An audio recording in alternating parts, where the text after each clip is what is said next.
करते हैं वारी रिन्यूएबल टेक्नोलॉजी से रिलेटेड कुछ इंपॉर्टेंट न्यूज़ एंड अपडेट्स के बारे में। दोस्तों, अगर हम वारी रिन्यूएबल्स की बात करें तो फिलहाल कल के दिन ये कंपनी ने अपने Q2 के अर्निंग्स को रिपोर्ट किया था। अर्निंग्स की दोस्तों अगर हम बात करें तो नंबर्स कंपनी के ठीक थे, क्योंकि कंपनी के रेवेन्यू लगभग 40% से ज़्यादा हमें ग्रो करते हुए नजर आए थे ईयर ऑन ईयर बेसिस पे।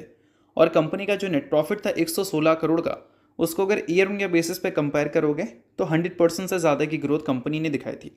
तो नंबर रेवेन्यू का भी और प्रॉफिट का भी दोनों बोल सकते हैं कि अच्छे थे। बट अगर हम पिछले क्वार्टर की बात करें तो वहाँ पर जो ग्रोथ हमें देखने को मिली थी रेवेन्यू एंड प्रॉफिट में, वैसी ग्रोथ कंपनी ने इस Q2 में दिखाया नहीं है।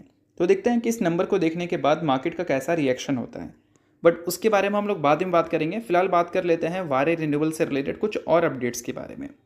तो फिलहाल दोस्तों कंपनी ने ऑर्डर बुक से रिलेटेड कुछ इंपॉर्टेंट डिटेल्स मेंशन की है, जो कि एज ए इन्वेस्टर आपके लिए इंपॉर्टेंट बन जाता है। मेंशन है यहाँ पर कि कंपनी ने मेंटेन किया है अपने अनएग्जीक्यूटेड ऑर्डर बुक को, जो कि है 3.48 गीगावाट का।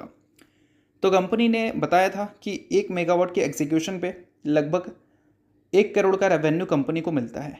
तो अभी के टाइम पे जो कंपनी का अनएग्जीक्यूटेड ऑर्डर बुक है 3.48 गीगावाट का, इसको अगर कंपनी एग्जीक्यूट करती है अगले 12 से 15 महीनों में, जिसका टाइमलाइन ऑलरेडी कंपनी दे रखी है, तो कंपनी को 3500 करोड़ के आसपास का रेवेन्यू मिल सकता है। तो फिलहाल दोस्तों ये सारी चीज़ें एक तरह से देखा जाए तो अच्छी हैं। अगर हम बिजनेस पॉइंट ऑफ व्यू से देखें तो कंपनी के नंबर्स आने वाले कल में भी ब्राइट आने की पॉसिबिलिटीज़ हैं। और इसके बाद कंपनी ने बताया है बिडिंग पाइपलाइन जो कि 27 गीगावाट तक का है, तो वो भी एक तरह से देखा जाए तो ठीक है। इससे पता चलता है कि आने वाले कल में भी ऑर्डर्स कंपनी को अच्छे मिल सकते हैं।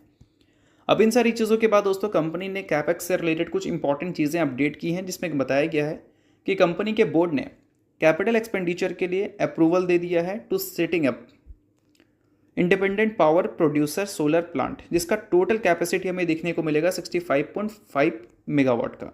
और ये महाराष्ट्र और राजस्थान में कंपनी सेटअप करेगी। और इसके अलावा दोस्तों कंपनी एक्सपैंड कर रही है बैटरी एनर्जी स्टोरेज सिस्टम में, डाटा सेंटर्स में, वही बोल सकते हैं सोलर ईपीसी बिजनेस की अगर हम बात करें तो ये सारी चीज़ें कंपनी के बिजनेस से रिलेटेड हैं। बाकी नंबर्स के बारे में तो कल ही हमने डिस्कस कर लिया था।